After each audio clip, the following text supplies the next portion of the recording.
ఓం శ్రీ గురుభ్యో నమః. జూన్ 21, 2026 ఆదివారం రోజున జ్యేష్ఠ శుక్ల సప్తమి తిథి మరియు ఉత్తర ఫల్గుని నక్షత్రం ఉన్నాయి. సప్తమి తిథి మధ్యాహ్నం 3:21 వరకు ఉంటుందన్నమాట. జ్యోతిష్య శాస్త్ర రీత్యా ఆదివారం సప్తమి తిథి మరియు సూర్య నక్షత్రం అయినటువంటి ఉత్తర ఫల్గుని నక్షత్రం కలవటం అత్యంత అరుదైన పవిత్రమైన భాను సప్తమి లేదా సూర్య సప్తమి యోగాన్ని కలిగిస్తుంది. ప్రపంచవ్యాప్తంగా ఈ రోజున అంతర్జాతీయ యోగా దినోత్సవం మరియు ఫాదర్స్ డే కూడా జరుపుకుంటారు. ముఖ్యంగా మన వాళ్ళందరికీ ఫాదర్స్ డే అండి, యోగా దినోత్సవం కూడా శుభాకాంక్షలు. ఈరోజు మనకి అత్యంత విశిష్టమైన భాను సప్తమి యోగం కూడా ఉందన్నమాట. ఇంకా ఈరోజు మనం ఏం చేయాలో చూద్దాం. ఈరోజు 21/2026 విశిష్టత, పూజా విధానము, మంత్రఫలము మరియు రాశి ఫలాలు, అలాగే ఈ రోజు యొక్క పంచాంగం పూర్తి వివరాలు మనం చూడబోతున్నాము. ఇక ఈ రోజు విశిష్టత, భాను సప్తమి ప్రాముఖ్యత ఏంటి అనగా, హిందూ పురాణాల ప్రకారం ఆదివారం రోజున వచ్చే సప్తమి తిథిని భాను సప్తమి అంటారు. భానుడు అనగా సూర్యుడు. ఈ రోజున సూర్య భగవానుడు తన 7 గుర్రాల రథంపై మొదటిసారిగా భూమికి వెలుగుని ప్రసాదించాడు అని నమ్ముతారనమాట. సూర్యుడు తన 7 గుర్రాల రథం మీద మొదటిసారిగా ఈ భూమి మీదకి వెలుగును ప్రసాదించింది సూర్య సప్తమి రోజు అని పూర్వీకులు నమ్ముతారు. ఇక ఈరోజు ఆరోగ్యకారకం. సూర్యుడు ఆరోగ్య ప్రదాత. ఈ రోజున చేసే పూజల వల్ల దీర్ఘకాలిక రోగాలు, ముఖ్యంగా చర్మ వ్యాధులు మరియు కంటి సమస్యలు తొలగిపోతాయని నమ్మిక. ఇక ఈ రోజుకున్న ఖగోళ విశిష్టత ఏంటి అంటే, జూన్ 21వ తేదీన ఉత్తరార్ధగోళంలో పగటి సమయం అత్యంత ఎక్కువగా ఉంటుంది. దీనిని వేసవి కాల పరివర్తనం అంటారు. అందుకే ఈ రోజును అంతర్జాతీయ యోగా దినోత్సవంగా ఎంచుకున్నారు. ఇక ఈరోజు చేయాల్సినటువంటి పూజా కార్యక్రమాలు, అలాగే ఆ పూజ ఎలా చేయాలో చూద్దామా మరి. భాను సప్తమి నాడు సూర్య ఆరాధన ప్రధానమైనది. పూజా విధానం ఏ విధంగా చేయాలి అంటే, పవిత్ర స్నానం. ఉదయాన్నే లేచి సూర్యోదయానికంటే ముందు అనగా బ్రహ్మీ ముహూర్తంలో, ప్రతిరోజు ఉదయం 4 గంటల సమయం నుంచి మనకి బ్రహ్మ ముహూర్తం అనేది ప్రారంభమవుతుందండి. వీలైన వాళ్ళు, చాతైన వాళ్ళు, శక్తి ఉన్న వాళ్ళు ఆ సమయంలో లేచి తలస్నానం చేసి పూజ ఆచరించవచ్చండి. చేతకాని వాళ్ళు, కాస్త అలా చేయలేము, శక్తి లేదు అనుకున్న వాళ్ళు పర్వాలేదండి. తెల్లవారిన తర్వాత 6-7 కానీ మీకు కుదిరిన సమయంలో తలస్నానం చేసి, లేదంటే నార్మల్ స్నానమైనా చేసి, ఆ నార్మల్ స్నానం చేసే నీళ్ళల్లో, ఆ బకెట్ నీళ్ళల్లో కొన్ని జిల్లేడు ఆకులు లేదా ఎర్రటి పూలు, మీ దగ్గర ఏది అవైలబుల్గా ఉంటే వాటిని వేసుకొని చక్కగా స్నానం చేయండి. కుదిరితే తలస్నానం, లేదంటే మామూలు స్నానమైనా చేసి ఆ నీళ్ళలో జిల్లేడాకులు కానీ, ఎర్రటి పూలు, గులాబీ పూలు కానీ ఏదైనా సరే ఎర్రటి పూలు వేసి స్నానం చేయండి శుభ్రంగా. ఆ తర్వాత సూర్య భగవానికి అర్ఘ్యం ఇవ్వాలి. ఎలా ఇవ్వాలంటే, రాగి పాత్రలో శుద్ధమైన నీరు తీసుకొని ఎర్ర చందనం, అక్షింతలు, ఎర్రటి పూలు, మందార పూలని ఏదైనా సరే కలిపి సూర్యుడికి ఎదురుగా నిలబడి అర్ఘ్యం ఇవ్వాలి. అంటే ఆ నీళ్లను సూర్యుడికి సమర్పించాలన్నమాట. ఆ నీళ్లలో, రాగి పాత్ర నీళ్ళలో చెప్పిన పదార్థాలన్నీ వేసుకొని అర్ఘ్యం ఇవ్వాలి. ఇక దీపారాధన ఎలా చేయాలి అంటే, పూజ గదిలో కానీ లేదా తూర్పు ముఖంగా కానీ సూర్య భగవానుడి పటం లేదా గాయత్రి దేవి పటం ఉంచి ఆ పటానికి ముందు నెయ్యి దీపం కానీ నువ్వుల నూనె దీపంతో కానీ వెలిగించాలి. ఈ విధంగా పూజ చేసి నైవేద్యంగా సూర్యుడికి ఎంతో ఇష్టమైన గోధుమలతో చేసిన పాయసం లేదా బెల్లం పరమాన్నాన్ని నైవేద్యంగా సమర్పించాలి. ఈ రోజు ఏం దానం చేయాలి అంటే, వీలైతే ఈ రోజున గోధుమలు, బెల్లం, ఎర్రటి వస్త్రాలు లేదా రాగి పాత్రను పేదలకి దానంగా ఇవ్వాలి.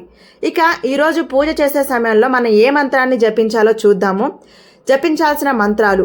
ఈరోజు సూర్య గాయత్రి లేదా సూర్య అష్టోత్తరాన్ని జపించడం వల్ల మానసిక ప్రశాంతత, తేజస్సు లభిస్తుంది. సూర్య గాయత్రి మంత్రం ఏంటి అనగా, ఓం భాస్కరాయ విద్మహే మహాద్యుతికారకాయ ధీమహి తన్నో సూర్య ప్రచోదయాత్. ఇది సూర్య గాయత్రి మంత్రం.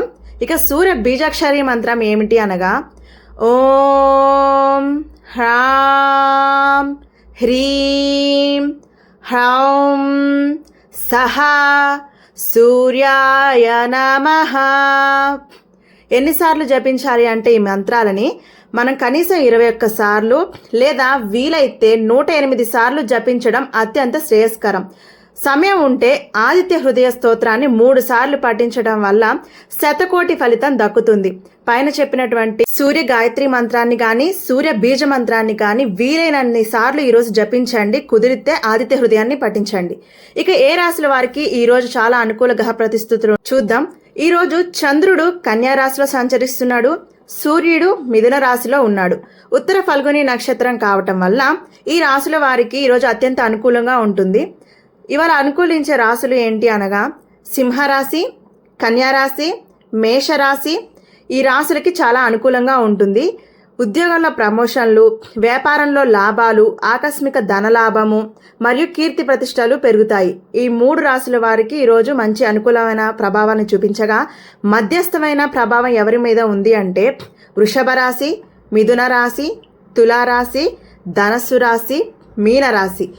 ఈ రాశుల వారికి కాస్త మధ్యమ ఫలితాలు ఉన్నాయి. పనులు సకాలంలో పూర్తవుతాయి, ఒత్తిడి కాస్త తగ్గుతుంది, కుటుంబంలో సంతోషంగా ఉంటుంది. ఇక సాధారణంగా ప్రభావం ఉన్న రాశులు, కాస్త జాగ్రత్త అవసరమైన రాశులు ఏంటి అనగా కర్కాటకం, వృశ్చికం, మకరం, కుంభం. ఈ రాశుల వారికి కాస్త జాగ్రత్త వహించాల్సిన అవసరం ఉంటుంది. ఖర్చులు పెరుగుతాయి. ఆరోగ్య విషయంలో కొద్దిగా జాగ్రత్త వహించాలి. వివాదాలకి మీరు చాలా దూరంగా ఉండటం మీకే మంచిది ఈ రోజు అనమాట. ఇంకా ఈ రోజు ఈ పూజ చేయటం వల్ల కలిగే ఉత్తమమైన ఫలితాలు ఏంటి అంటే సూర్యుడు మనందరికీ తెలుసు ఆరోగ్యానికి చాలా ముఖ్యమైన పాత్ర వహిస్తాడు. కాబట్టి ఈరోజు ఈ పూజ చేయటం వల్ల ఆరోగ్య సిద్ధి, దీర్ఘకాలికంగా అనారోగ్య సమస్యలు ఉంటే అవి తొలగిపోతాయి. కంటి సమస్యలు, ఎముకల బలహీనత వంటి శారీరక రుగ్మతలన్నీ ఈరోజు ఇలాంటి మంత్రజపాలు చేయటం వల్ల తొలగిపోతాయి. ఇక నాయకత్వ లక్షణాలు, తేజస్సు. జాతకంలో సూర్యదోషాలు తొలగి సమాజంలో గౌరవ మర్యాదలు, ప్రభుత్వ ఉద్యోగ అవకాశాలు మెరుగుపడతాయి. పితృదోష నివారణ. తండ్రితో సత్సంబంధాలు ఏర్పడతాయి. పితృదేవతల ఆశీస్సులు లభించి వంశాభివృద్ధి జరుగుతుంది. సూర్యుడు వంశాభివృద్ధికి కూడా చాలా ఉపయోగపడతాడండి. ఆయనని జపించడం వల్ల పితృదోషాలు ఏమైనా ఉన్నా తొలగిపోతాయి. అలాగే వంశ అభివృద్ధి జరుగుతుంది. పాప విమోచనం. తెలిసి తెలియక చేసిన 7 జన్మాల పాపాలు ఈ ఒక్కరోజు సూర్యాదనతో నశిస్తాయని శాస్త్రవచనం. ఎప్పుడన్నా మనం తెలిసి తెలియక కొన్ని తప్పులు మానవులు చేయడం సహజం అండి. మనం కొన్ని తెలిసి చేస్తాం, కొన్ని తెలియక చేస్తాం. అలా ఎప్పుడన్నా తెలిసి తెలియక చేసిన పాపాలు ఉంటే ఇలాంటి అరుదైన రోజుల్లో మనం చేసే మంత్ర జపం కానీ పూజ కానీ అలాంటి ఏ దోషాలన్నా తొలగించేస్తాయి అనమాట. గమనిక ఏంటంటే పూజ సమయంలో రాహుకాలం అనేది సాయంత్రం 4:30 నుంచి 6 వరకు రాహుకాలం ఉన్నందున ఉదయం అభిజిత్ ముహూర్తం ఉంది. ఉదయం 11:30 నుంచి మధ్యాహ్నం 12:20 వరకు మనకు అభిజిత్ ముహూర్తం ఉంది. ఆ సమయంలో కనుక మనం ఇలాంటి పూజా కార్యక్రమం కానీ మంత్ర జపం కానీ ఇవన్నీ ఆ సమయంలో చేస్తే అది చాలా ఉత్తమమైన ఫలితాన్ని ఇస్తుంది. ఈ పూజా విధానం కానీ ఈ మంత్ర జపాన్ని కూడా అందరూ అన్ని రాసుల వాళ్ళు చేసుకోవచ్చు అండి. మనం ప్రతిరోజు ఆ రోజు యొక్క విశిష్టత ఏంటి, ఆ రోజు చేయాల్సిన మంత్ర జపం ఏంటి, ఏ దేవుణ్ణి ఆరాధించాలి, ఎలా ఆరాధించాలి అనేది మన వీడియోలో చెప్తూ ఉంటాము. మనం చెప్పేవి ఇది ఒక పర్టికులర్ రాశి అనే ఉండదండి. అన్ని రాశులకి వర్తించేటువంటి తేలికపాటవి చాలా చిన్నగా చేసుకునే పరిహారాలే మనం చెప్తాము. దానివల్ల ఉత్తమమైన ఫలితాన్ని దక్కించే విషయాలు మాత్రమే మన ఛానల్లో చెప్పడం జరుగుతుంది. అయితే మనందరికీ తెలుసు కదా, మనం పూజ చేసుకోవాలి అంటే చక్కగా ఆ రోజు మన గోత్రనామాలు చెప్పుకుంటాము. ఆ రోజు తిథి నక్షత్రాలు ఏంటి అనేది కూడా దేవుడి ముందు చెప్పుకుని పంచాంగం చదువుకునే పూజ స్టార్ట్ చేస్తాం. కాబట్టి ఈరోజు పంచాంగం ఏంటో కూడా ఒకసారి చూద్దాం. జూన్ 21, 2026 ఆదివారం, శ్రీ పరాభవ నామ సంవత్సరం, ఉత్తరాయణం, గ్రీష్మ ఋతువు, జ్యేష్ఠ మాసం, శుక్లపక్షం.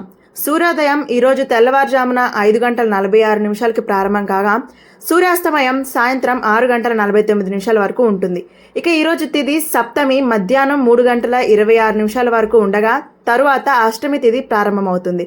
ఈరోజు సంస్కృత వారం భానువాసరః. నక్షత్రం పూర్వ పాల్గుని పుబ్బ నక్షత్రం ఉదయం 9:30 వరకు ఉండగా తరువాత ఉత్తర పాల్గుని నక్షత్రం ఉత్తర నక్షత్రం అనేది ప్రారంభమవుతుంది. ఇక ఇవాల్టి యోగం సిద్ధి యోగం ఉదయం 11:19 వరకు ఉంది. ఇవాల్టి కరణం వణిజ కరణం మధ్యాహ్నం 3:26 వరకు ఉండగా తరువాత విష్టి కరణం ఉంటుంది. అది తెల్లవారుజామున 3:26 వరకు ఉంటుంది. వర్జం సాయంత్రం 4:58 నుండి ప్రారంభమై సాయంత్రం 6:37 వరకు వర్జం ఉంటుంది. దుర్ముహూర్తం సాయంత్రం 5:04 నుండి ప్రారంభమై సాయంత్రం 5:56 వరకు దుర్ముహూర్తం ఉంటుంది. ఇవాల్టి రాహుకాలం సాయంత్రం 5:11 నుంచి ప్రారంభమై సాయంత్రం 6:49 వరకు ఉంటుంది. యమగండ కాలం మధ్యాహ్నం 12:15 నుండి ప్రారంభమై మధ్యాహ్నం 1:55 యమగండ కాలం పూర్తవుతుంది. ఇవాల్టి గుళికా కాలం మధ్యాహ్నం 3:33 నుండి ప్రారంభమై సాయంత్రం 5:11 వరకు గుళికా సమయం ఉంటుంది. ఇవాల్టి బ్రహ్మ ముహూర్తం తెల్లవారుజామున 4:10 నుండి ప్రారంభమై తెల్లవారుజామున 4:58 వరకు బ్రహ్మ ముహూర్తం ఉంటుంది. ఇవాల్టి అమృత గడియలు రాత్రి 2:54 నుండి ప్రారంభమై తెల్లవారుజామున 4:33 వరకు అమృత గడియలు ఉంటాయి. ఇవాల్టి అభిజిత్ ముహూర్తం ఉదయం 11:51 నుండి ప్రారంభమై మధ్యాహ్నం 12:44 వరకు ఇవాల్టి అభిజిత్ ముహూర్తం ఉంటుంది. ఇది ఈ రోజు పంచాంగం. చూసారు కదా, ఇలా పంచాంగాన్ని చదువుతూ మీ గోత్రనామాలు చెప్పుకొని పూజను ప్రారంభించుకోండి. ఇలా ప్రతిరోజు మన ఛానల్లో ఆ రోజుకున్న విశిష్టతలు, అలాగే తేలికపాటి పరిహారాలు, చిన్న చిన్న మంత్రజాపాలతో ఎలాంటి అద్భుతమైన ఫలితాన్ని పొందొచ్చు అనేది మన ఛానల్లో చూస్తాము. మీ బంధుమిత్రుల్లో ఎవరికైనా సరే దీర్ఘకాలిక సమస్యలతో బాధపడుతూ ఉంటే వాళ్ళకి రేపొద్దున ఈ భాను సప్తమి పూజ చేసుకొని ఆరోగ్య సమస్యల నుంచి మెరుగుపడాలి అని అనుకుంటే వారికి ఈ వీడియోని షేర్ చేయండి. ఇలాంటి వీడియోస్ కోసం ఈ వీడియోని లైక్ చేసి మన ఛానల్ని సబ్స్క్రైబ్ చేసుకోండి. ఆదిత్యాయ నమః.